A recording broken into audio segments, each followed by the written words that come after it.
Fucking Kobe White.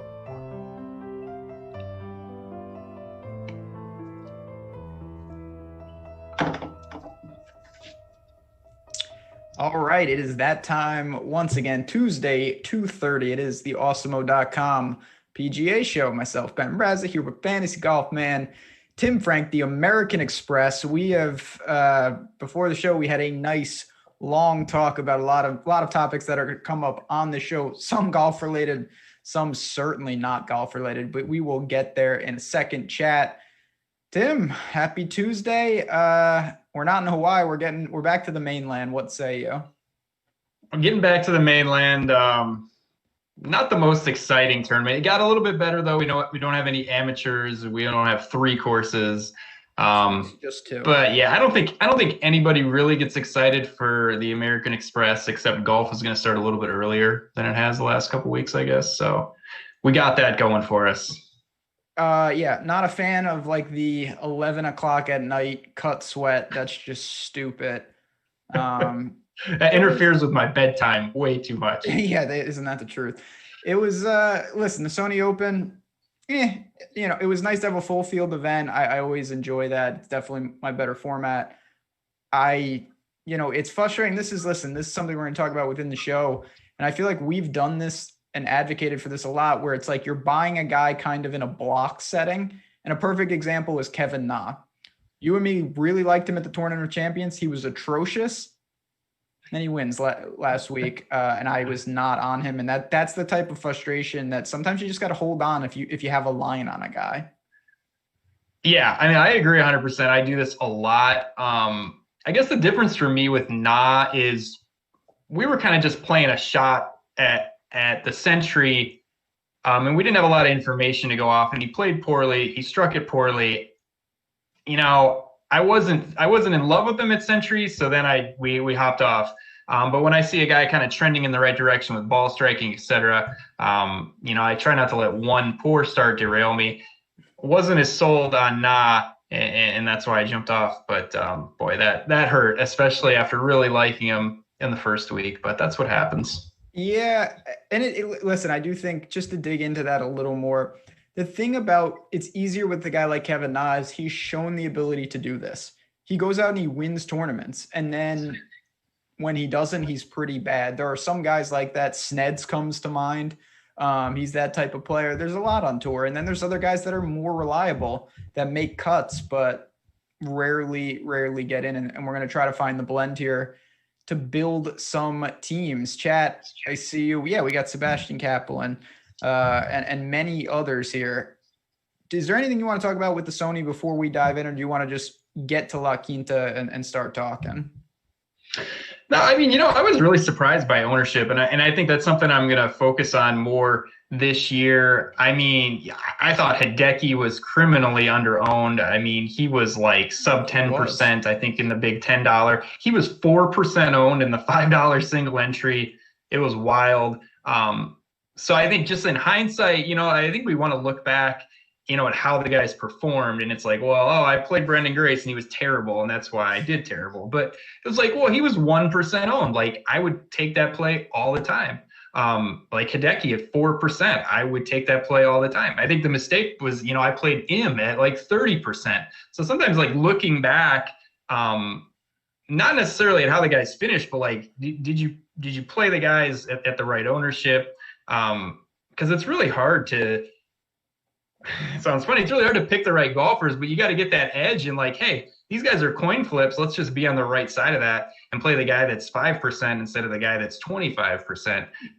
So I'm kind of trying to take a look back at stuff like that and see like where I did well, where I made mistakes. And I was just really surprised at some of the ownership last week. Look at you. This is a whole new fantasy golf man in 2021. Yeah, I mean, you're speaking my language. I say all the time, more than any other DFS sport, golf is the one that before the tournament begins, but after lock, I kind of evaluate how I did. And there are weeks where I know that regardless of the outcome, I did not do what I wanted to do. And then there's other weeks where I know even if it doesn't go well, I did my job because I leveraged where I wanted to. And I got guys that even in the betting market, they're say minus 115 on both sides of a head-to-head, and one guy's 30% and one guy's 4%. Well, over time, going to that 4% guy is going to pay off, and you don't want to do it at all 6 spots. But the Hideki situation early in the season, when we don't have a lot of recent form, everybody overreacts to 4 rounds, 2 rounds, a miscut. It can be mitigated, and I think that's something we can take advantage of even here. So let's do it. You get to blabber about 2 courses this week, not 3, but 2. So let's go to the courses. We've got the Stadium course, we've got the West. What do you make of them? They are both, to me, pretty easy. They have some, at least they're the same. I like that. So you can kind of take the same logic with both courses. Yep. So 2 course rotation, meaning we're going to get before the cut, 1 round at the Stadium course, 1 round at the Nicklaus course. Then after the cut, both rounds being at the Stadium course. So Stadium course, Pete Dye, 7,100 yard, par 72, a lot of water, a lot of similarities with Sawgrass. I don't think it's as difficult as Sawgrass, but a lot of risk reward, a lot of water, and a lot of stuff that you see at Pete Dye tracks. You know, his tracks generally are not bombs away. It's a lot more of a technical accuracy kind of thing. Nicklaus course, another short par 72, 7,100 yards. Not as much water, a little more straightforward.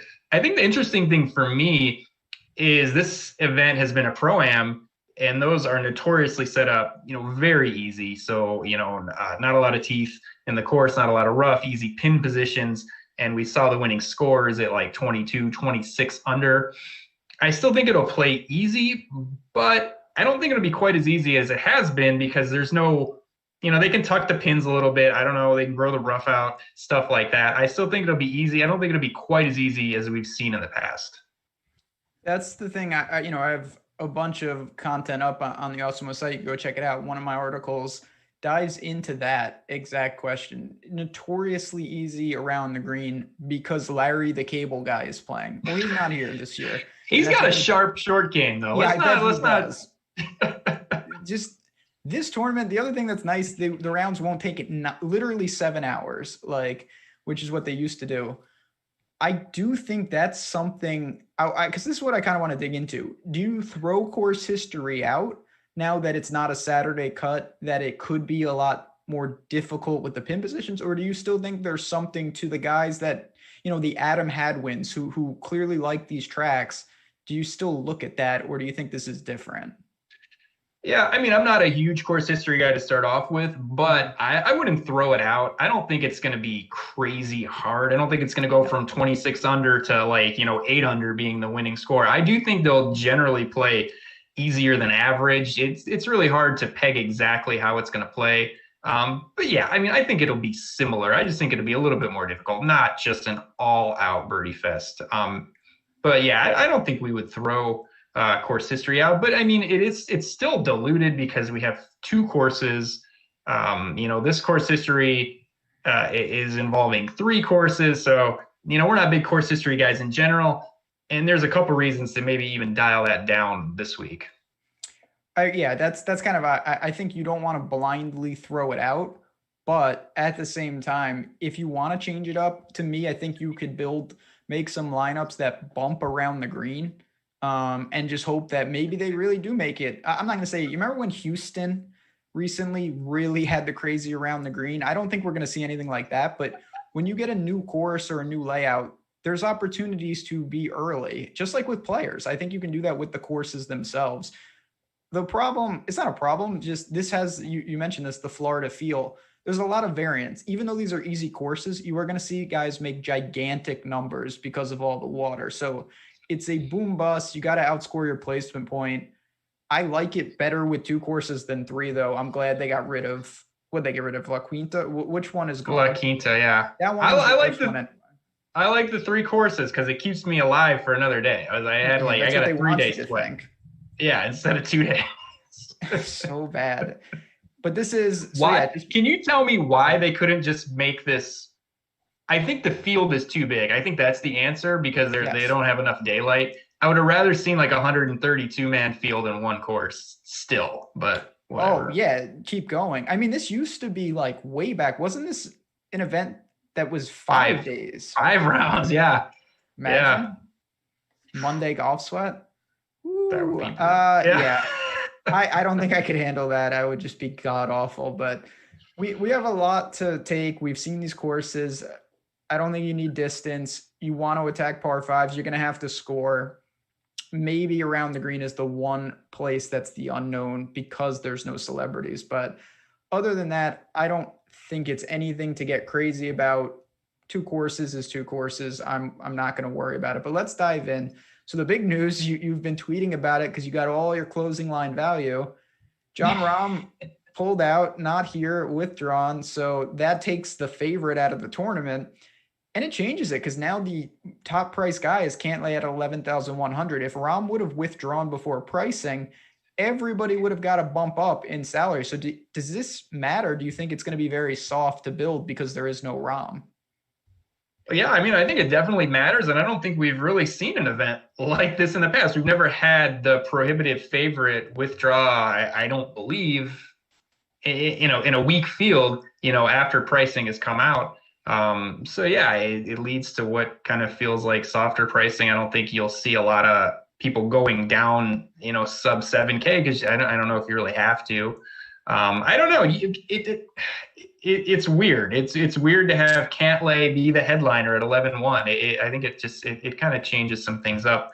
But yeah, it's kind of an odd group of 4 or 5 at the top with Cantlay, Brooks, Finau, Reed. To me, none of these guys really jump out as, fantastic plays or, these are a lock button guy or like this is, obviously the play at the top. I think Cantlay is the most interesting because I don't think people will get very excited about playing him as the most expensive player in the field at 11-1. I mean, people just generally don't get it. He's kind of like a Webb Simpson-esque. People don't get excited about playing him, but he's got a ton of consistency and he has upside. He wins tournaments and he contends. And I like that. It's nice to have the consistency, but it's also nice to kind of bring some of that upside. If he's going to be lower owned, I like him. Brooks, there's a lot of question marks about him. To me, he's just generally, I know there's like a major and a non-major split with him. To me, it's more of an easy course, hard course split. I think he just generally hasn't performed well in these super birdie fest events against weak fields. A lot of unknowns, we haven't seen him. So I don't know. Finau, kind of same thing.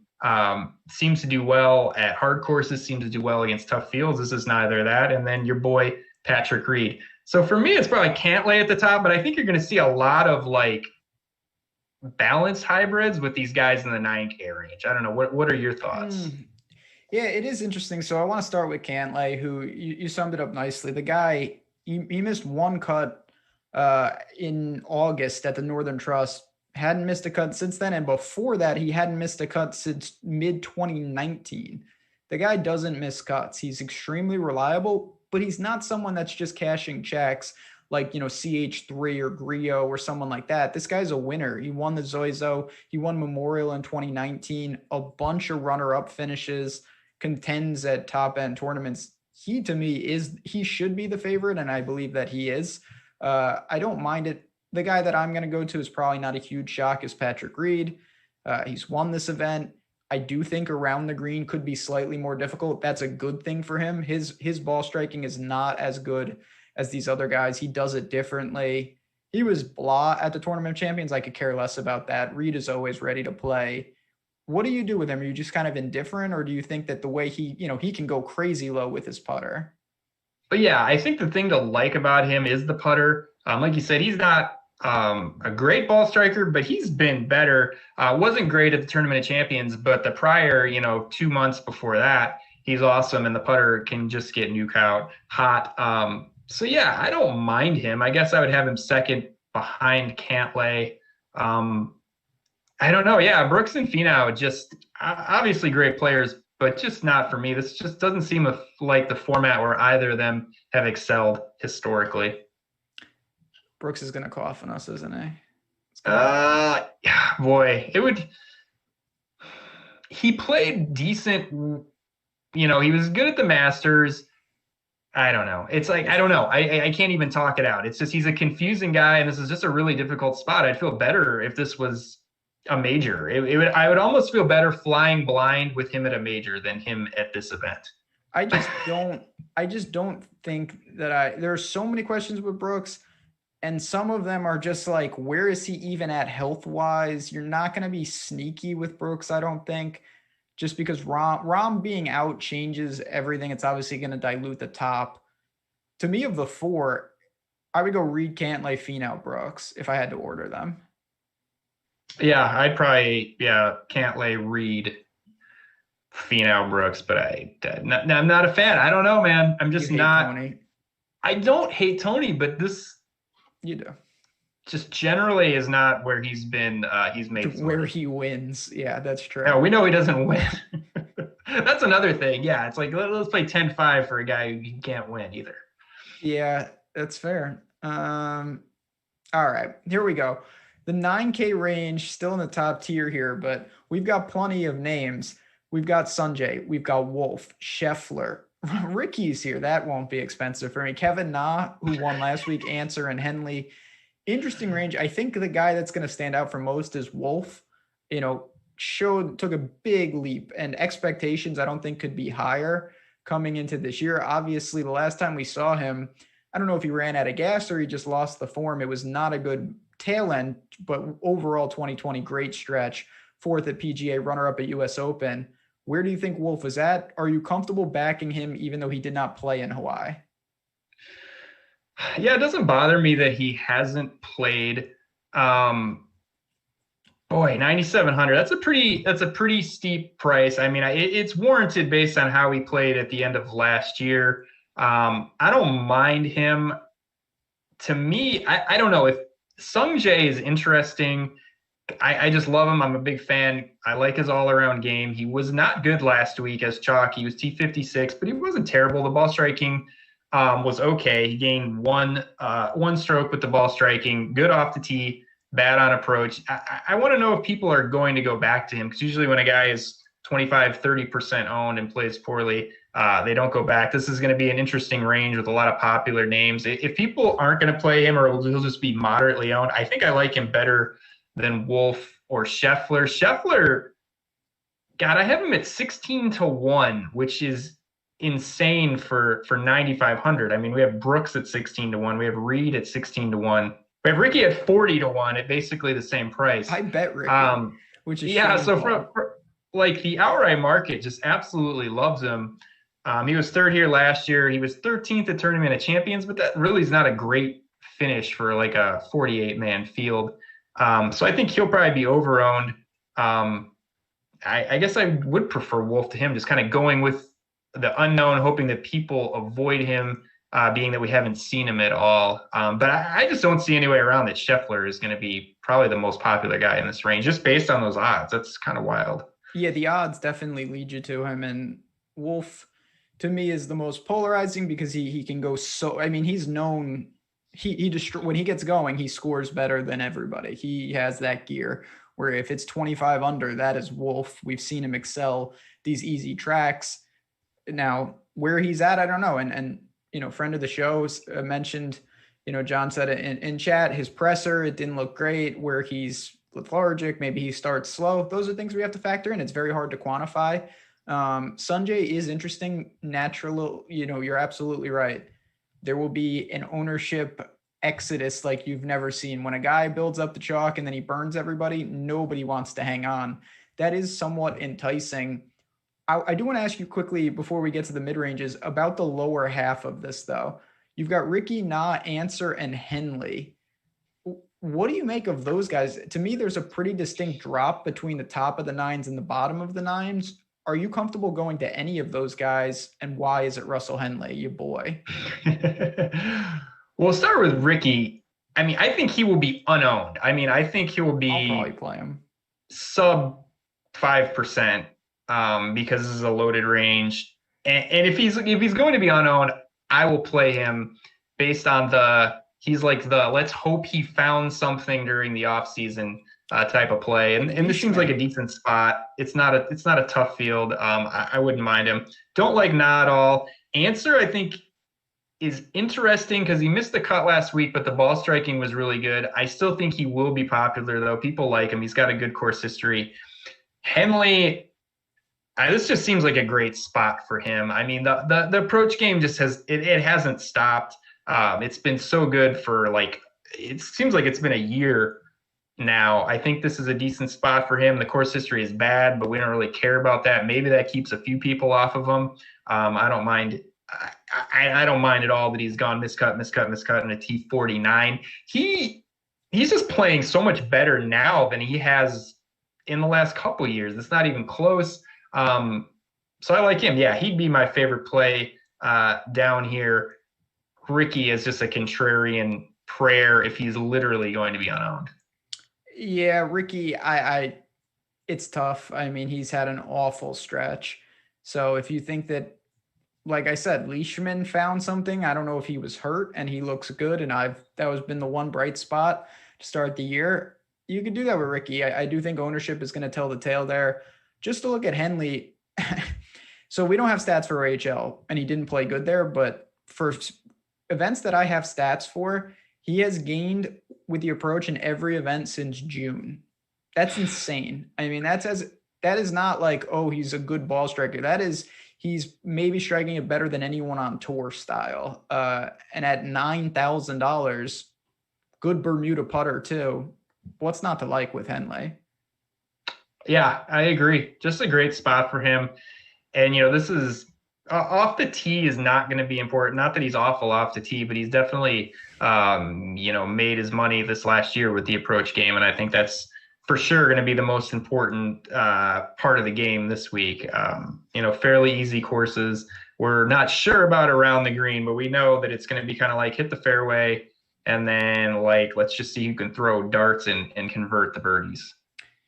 Yeah, the thing about Ricky, with all if and when Ricky plays well, he's going to hit it in the water a couple times because that's what Ricky can't avoid the trouble lately. Ownership, when Alex runs those tomorrow night, live before lock, we're going to dive into that because if Ricky is sub, say he's 6% or something like that, I will get over just because to me the win equity is still there. So I don't see how he's not. He's been bad. People are going to want to play Sungjae, Wolf, Scheffler, Answer, Henley. I mean, these are all going to be pretty popular plays.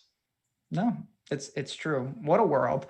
All right, let's get to the mid-range. Before I do, I just want to say, chat, as always, we appreciate it. We've got the loyal listeners in here. So you can hit the like button, helps us out a ton. And subscribe to the channel, 48,700. We're only 1,300 away. We're going to do it by the Super Bowl. We're going to do a big giveaway. So if you haven't, press subscribe, hit the notification bell. A lot of shows. We've got a couple special announcements. You're going to be seeing me on a new show coming up. We got some things unveiled. I'm very excited to have that happen. So support us. And is it a top shot tout show? You're not supposed to release what it was. We're going to be doing an auction for a Kobe White, he drinks from a bottle of Gatorade for $100,000. We're going to sell that highlight. So you got to get that limited edition Fantasy Golf Man autographed Top Shot moment. But let's get to the mid-range. They should do Top Shot for golf. We were talking about that before the show. It would be absolutely hilarious to see some of these moments, but that's another story for another time. We kick it off with Cameron Champ, 8,900. Phil is here. That's just great. Paul Casey, Lanto, Pat Kazire. What do you make of this upper eights? No dice? Ooh. It's, I don't like it at all. I think there's so many good plays in the 9K range, lower 9K range. I would much rather try and get up to there. I mean, I like Champ. I don't think this is the greatest course fit for him, but he definitely showed something at the end of last year. Showing a little bit of consistency. We know he has the upside. The off the tee game was amazing. I think the approach game came around a little bit. So I don't mind him at 8,900. Like I said, I would just rather pay the extra 100 to get up to Henley. For me, he's kind of the only guy in this upper 8K range. Not a fan of Phil, even though he has got a good course history here. Seems just like not the spot for Paul Casey, who does a lot better on difficult courses. As you can see with the 2 wins at Valspar, we'll put Lanto in with Berger and English. Long is interesting to me. He seems expensive, but I guess the price is somewhat warranted.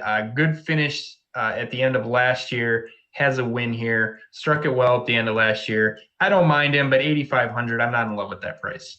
Yeah, I think it sums it up. Long can go low. He's been very impressive, and he has won here. I just don't see a huge difference between him and guys that are legitimately $1,000 cheaper, who we will get to. So you look at this range, you can always play Champ because his abilities, particularly on the par fives, I get it. I do think you're overpaying for him, though. You're going to have to bank on a fluke putting performance, which he does, but he's not a good putter, and he's been putting awful. So it's kind of a hard sell for me to get there. Obviously, I'm not going to play Phil. Casey, you mentioned, like, Valspar is the track, not this. So I want to just quickly move. Let's just move down then. We've got Kazire, your boy Burns. Now we're getting interesting. Siwoo, who's playing sneaky good, in my opinion. Brian Harman, Ryan Moore, and then Hadwin, who's an absolute monster at these courses. What do you make of the lower eights? To me, this is much better than the higher eights. Yeah, I agree. Always love Burns. I think the price is fine. I'm just kind of a long-term buy on him ever since maybe the beginning of last year. So definitely don't mind him. I love Siwoo again at 8,200. He played well last week. He was T25, getting 2.4 with the ball striking. And it was kind of one of those performances where I view it as a positive, but I don't think his price didn't go up a ton. I don't think he's going to get a ton more ownership.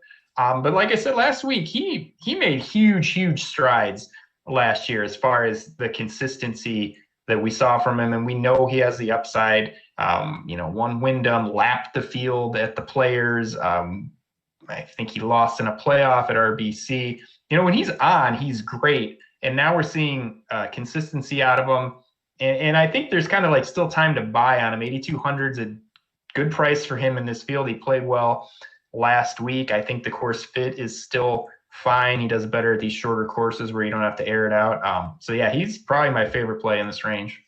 He is someone that I think what you're alluding to almost, and you could say this about a lot of guys, but last week he had a real opening. He got to 10 under pretty early, and then he really couldn't add to it, and he regressed on the back, and then he kind of fell to the middle of the pack. To me, although that was frustrating because I was really over on him, it gives us another opportunity. If he would have captured that and came in sixth or fourth at Sony, we'd be having a conversation about $9,300 Siwoo Kim at much greater ownership. So this is someone, consistency has been the only red flag, and that has been, resolved for, I guess, recently, and will continue. You got to like Burns, though. That's a long-term buy for you. Gains off the tee automatically, good Bermuda putter. If you had to pick one, or you're going to try to get both? I still think I'm preferential to Siwoo, even though I'm a huge Burns guy. Like, we've seen Siwoo win, and that's my biggest knock with Burns, and I'll talk a little bit more when we get down to Doc Redman. Is he just, he's a good young player, but we just haven't really seen him get in the mix very often. And with Siwoo, we've seen him get in the mix and win. Like I said, he has 2 wins, a playoff loss, a couple other times he was right there. So if you told me like one of these two guys won the tournament, their outright odds are fairly similar. But I would think it would be Siwoo easily. Yeah, I'd have to agree with that. And normally what I would counter with was, but if you told me one of them missed the cut, who would it be? I would say Siwoo. That lately might not be the case, though. He is not doing what he normally does, where it's like, yeah, he probably has good win equity, but he's going to miss the cut 3 out of 5 times. Not the case right now with Siwoo. Yeah, it's been good. The consistency is there. The ball striking's coming around. It's like we're seeing kind of the numbers that we want to see behind some of the consistent finishes. I have nothing but positives to say about him. Yeah, and yeah, for some reason, FanDuel, in their wisdom, they don't even have Henley in the player pool. That's just, I have no answers. That's going to be weird when he wins, huh? Yeah, that's a whole different strategy over there. So we'll deal with, obviously our projections will take that all into account, but that's just bizarro. And I want to say real quick, again, friend of the show, Craig, who's been doing the one and done. A lot of people are in a one and done. I have a free one and done article that's out each and every week over at Awesemo. You can check that out. Wasn't bad last week. I went burger. Leishman was in the conversation. Kind of wish I did use him. I saw someone mention Champ. I don't think that's crazy. I think it's a little aggressive. Cantlay is probably the prudent move, but if you are interested in one and done, go check that article out. Now, we've got those. You don't have anything to say about Ryan Moore, do you? That guy. No. Okay. I mean, I saw his name in the field and I was like, man, this could be a sneaky Ryan Moore spot, and it still could be. But at AK, it doesn't feel like we're just getting like this great deal on him. We don't know what the hell's going on with him. There's a lot of question marks, and he's not that great of a player to where it's like we're willing to like take on these risks, right? To just jam in Ryan Moore. It's not Brooks Koepka. But I'll hedge by saying I wouldn't be shocked if he played well, because this is a great spot for him, but who knows what's going on with him.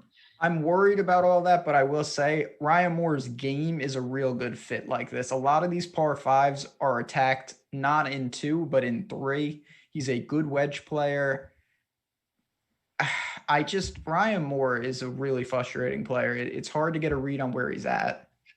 I mean, I've always said this about Ryan Moore, is that if you look at the places he's won, they're all similar in the fact that they're all weak fields and they're all birdie fest. Wyndham, CIMB, why am I drawing a blank? Shriners, places like that. The similarities, they all are bad fields. They all are easy courses, and this fits that mold. But there's quite a few question marks, and it's not like he's 7,200 or something where it's like, whoa, I'm willing to take the risk. I mean, I'm fine with taking a wait and see approach on Ryan Moore. We also, correct me if I'm wrong, where is the last time that we've seen Ryan Moore? It's been a while. I can tell you. Hold on here. It's been like half a year, right? Yeah, I don't have anything for him in like the last 12 weeks. Then he withdrew from the Northern Trust, which is never a good sign. So he must have been hurt. Yeah, so that's not great. Probably a wait and see. Last guy, and then we'll get to the 7s, and then ultimately we'll get to the cheapies. What do you do with Hadwin, who was obviously the course horse, second, third, second, and 6th in his last 4 appearances here? Do you think losing one of the courses hurts? He obviously had that amazing round there. To me, he's just going to be over-owned, and I'll leave it at that. Yeah, I mean, the course history is amazing. It's kind of some of the best you'd see out of like a 4 event sample, but I never make those type of plays. I'm not a huge Hadwin guy. It's just like you said, it's going to lead to him being more owned than he should. Regardless of what you think of course history, even if there is something to it, the ownership is going to be more than whatever value he gains by loving these courses or whatever. So if it should be bumped up 2%, it's going to be bumped up 8%. I don't know. So yeah. I'm not playing Hadwin. Yeah, you have to pay that tax.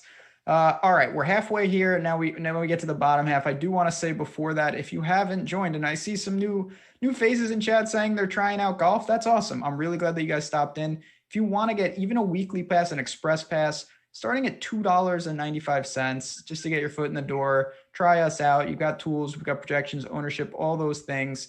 And obviously all the content that me, Tim, Jason, everyone at the golf team produces here. So we'd love to get you guys in, and then you hop in Slack, office hours, Slack in general is worth the price. Let me tell you, we got some real characters in there.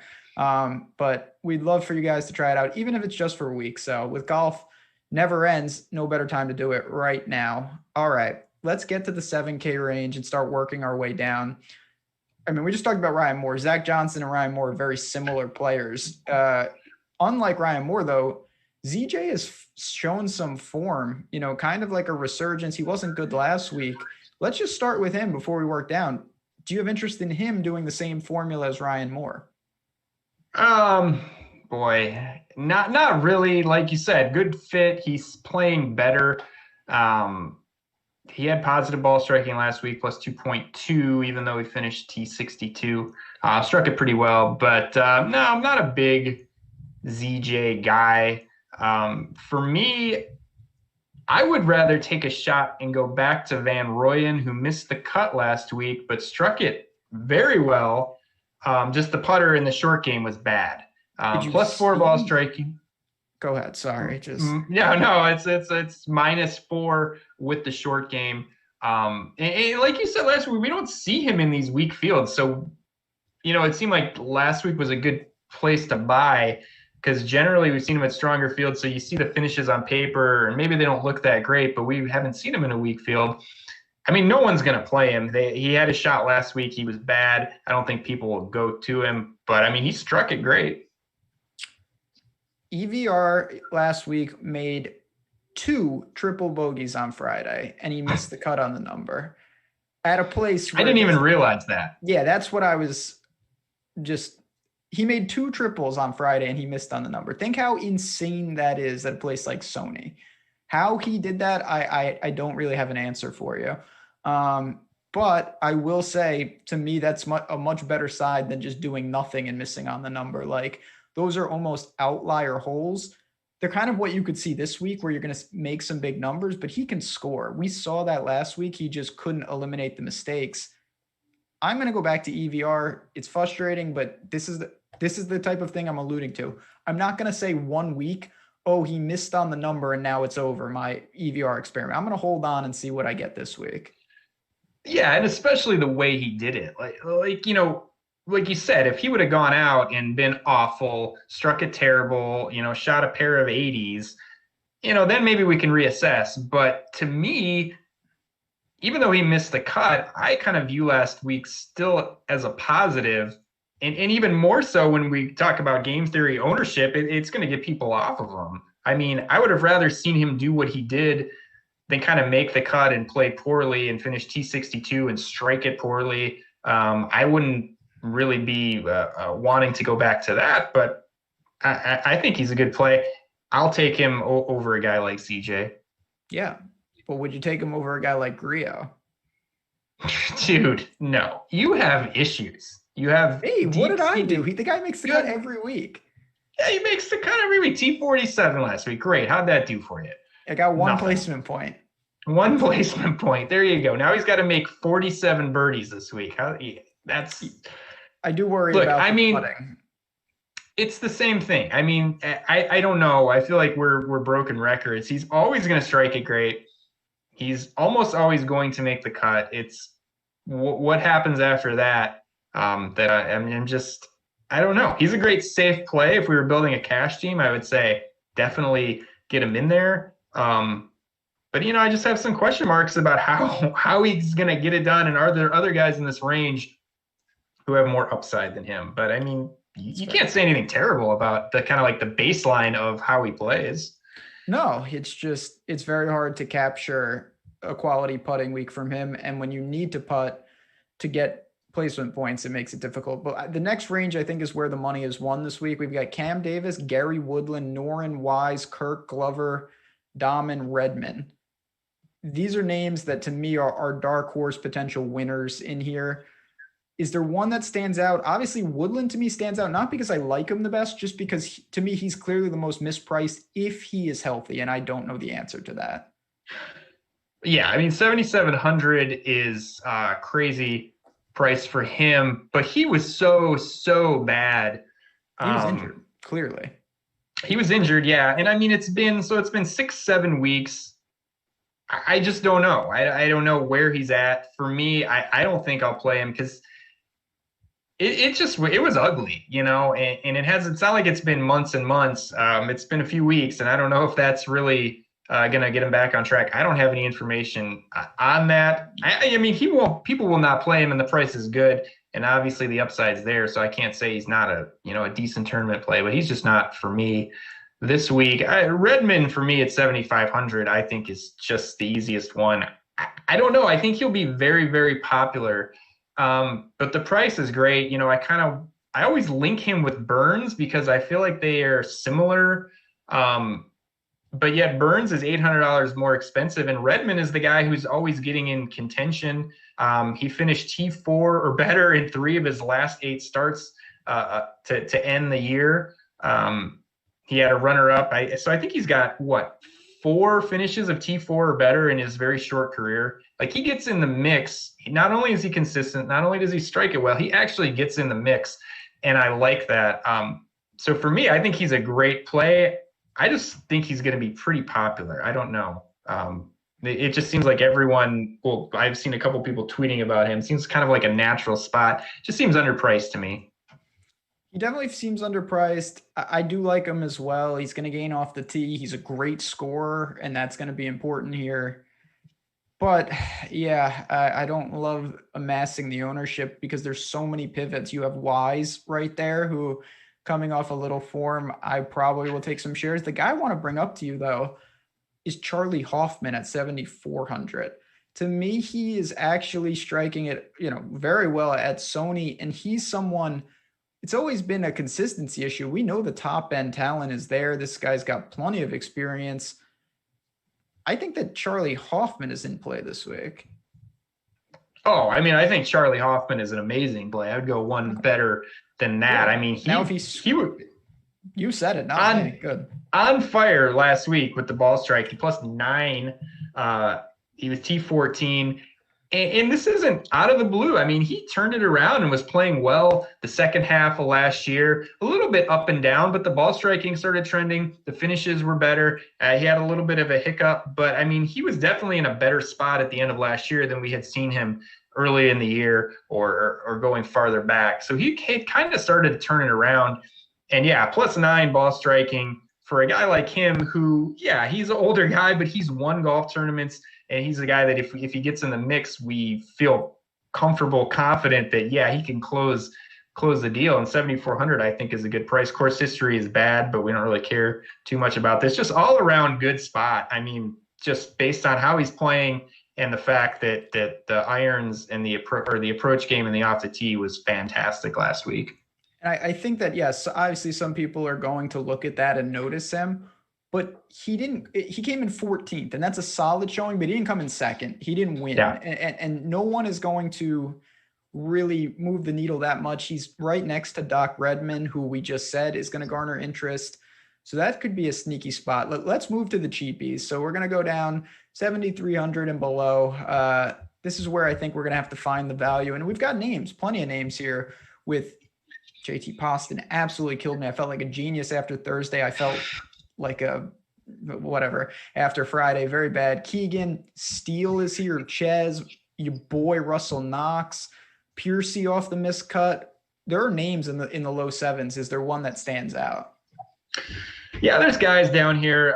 If you really want to play with fire, you can go to Keegan at 7,300, who just put up kind of a Hideki-esque miscut last week, +5.6 ball striking, -7 strokes gained putting. Normally that would really pique my interest, but for Keegan, he's like a special kind of guy. Like, this just feels like he does this so much that it doesn't necessarily mean much. Like, he just has so many of these great ball striking, awful putting performances that I don't know if I'm ready to jump back in, but that was interesting. Maverick McNeely, I think, is an interesting guy at 7,300. I don't think people are going to go there, but super talented young guy. End of the year pretty good, T21 or better in 3 of his last 4 to end the year. He's a California guy. I think he's just going to kind of go overlooked, unowned. And he's just kind of a young guy who's like a buy on talent down here. And this is, we can say the same thing this week that we said at Sony, that we said at Century, because we're still having guys trickle in that we haven't seen in weeks and weeks. So there's still have incomplete information. We don't know what's going on with a lot of these guys. There's a lot of question marks. So I think it's still a good spot to take some shots on guys that we're just really not sure of, because we're not in the middle of the season. We don't have like this nice run up of finishes and stats that we can we'll see guys trending and ebbing and flowing. We have to take some chances here, Oh, definitely. And I think this is where you got to pick a couple narratives and stick with it. I've mentioned how around the green could be a little tougher. If it's not, and it's the same Sepp Straka to me, who struck it really well last week. Chat just mentioned him, +4 on the approach, was positive with the putter, came in 25th. No one's really going to be paying attention. The guy hasn't missed a cut since Sanderson Farms back in October.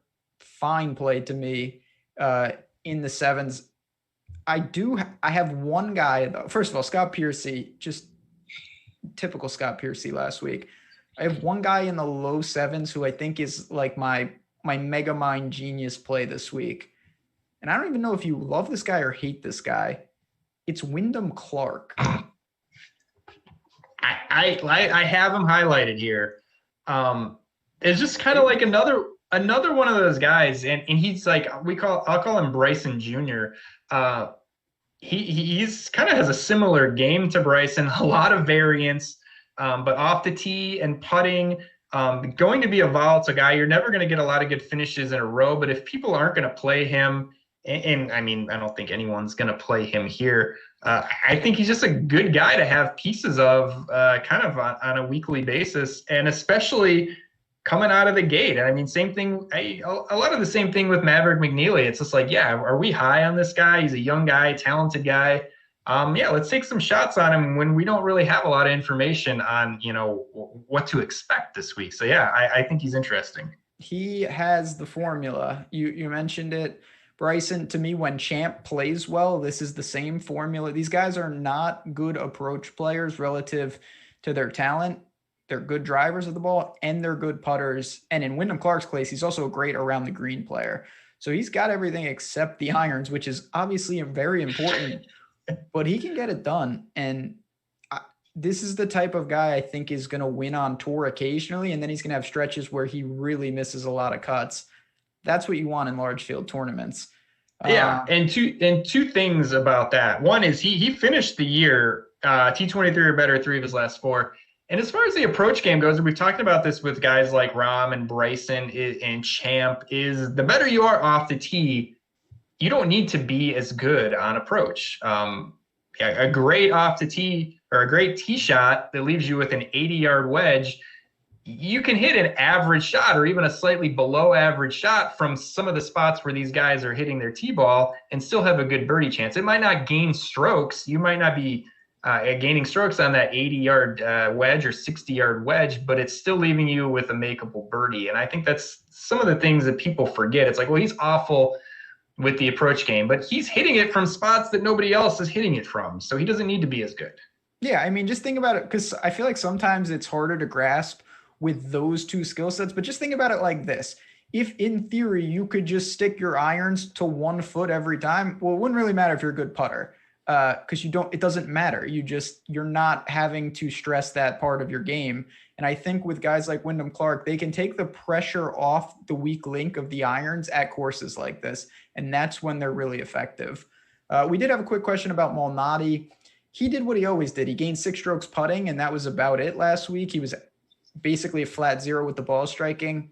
He doesn't stand out. To me, I would rather roll the dice on guys like Keegan or Clark or Straka over Malnati. Yeah, I'm not a huge Malnati guy. I got another. What do you think about Benny On? I knew you were going to bring him up because he just seems, 7K in this field. The end of the season wasn't good, but I mean, if you want to look at his body of work for the last 2 or 3 years, or however long he's been on tour, he's knocked on the door a lot. He's played very well many times, and I think it's 7K. It's just like you look at the other names down here. It's like we're comparing him to Windham Clark. Benny's been in the mix at really good events. I mean, and this is just a bad field. I think maybe just a little bit of time off might have been good for him, because I just look at the other names here, and it's like, wow, we're hoping for a good performance. We know that Benny can get it done. I don't know. Can he actually close the door? Not sure, but it's 7K in this field. That seems pretty crazy. You want to hear pretty crazy? I have a weird suspicion. I don't even know if suspicion's the right word. To me, that Waste Management in this comp a little. Really? Yeah. Okay. I don't know why I really think that, to be honest. I think maybe it's a desert track, Bermuda. Waste Management is obviously more difficult than this. But Benny On has great results there. He's always played well in the desert at Waste Management. I see a little crossover on those leaderboards, and I am looking at that. I'm not weighing it heavily. I rarely do, but that is the one thing that kept Benny in the conversation. He can't putt though. I mean, he's got the same problem as Griot. Can he really make enough? But at his price, now you're more asking, can he just make the cut? Yes, he's cheaper than Griot, and he gets in contention more than Griot. I know the Griot we'll keep going back to like he won his first start on the PGA Tour or whatever 5 years ago, but I don't know. He's intriguing for me at 7K. I think just too good of a golfer to be priced down here in this field. Okay, last guy, and then we're gonna move to the sixes, and we're gonna bounce on out of here. But obviously, stay tuned. NBA all afternoon. There'll be shows on the Awesemo Network. What are you doing with Max Homa? Nothing. I honestly haven't even thought about Max Homa, so I guess I'm not playing him. I don't know. Is there a big case? Is there a big? Am I missing something? I don't know if you're missing anything. He closed. You know, he was 12th at OHL. He's a California guy. I don't really see it, to be honest. I'm not saying I don't see it in the fact like, oh, you can't play him, but there's really nothing to me that stands out. He had a bad stretch, and then he came in 12th somewhat randomly at OHL. He had lost with the Irons in 7 straight recorded events. I'm not sure I'm going to just jump on him. To me, there's no reason to, so I'm not there, I'll be honest. Yeah, there's a lot of plays down here. He's not a guy that piqued my interest, but guys can kind of fall through the cracks when we haven't seen him in 6 weeks. It's like, you look back, we haven't seen him, and maybe we overlooked the fact that he ended the season playing really well. But yeah, I hadn't really noticed anything about him. That can happen. Like Chris Kirk, I'm not saying like, oh, I secretly liked Chris Kirk last week, but he's the type of player just wasn't on the mind. And then you look and it's not that shocking. And props to him. He needed that very badly. But let's go to the sixes. I don't know if you're going to need to dip this low, but if you do, is it Kyle Stanley? Is it Doug Gim? Are you going to hold on? We're going to have to talk about someone that I'll probably have to Google named John Augustine, the big pedigree. What say you in the sixes? So a couple things about Gim. When he saw ownership, I immediately knew he was a bad play. He was over-owned. But I'll say the same thing. We talked about kind of playing guys in stretches, like, we missed out on Kevin Na. I would not be opposed to going back to Gim just off the one missed cut. I don't think I'll play him, but there's reasons to. Every reason why we liked him last week and at the end of last year. We're not going to hop off based on one bad event, but he wasn't good.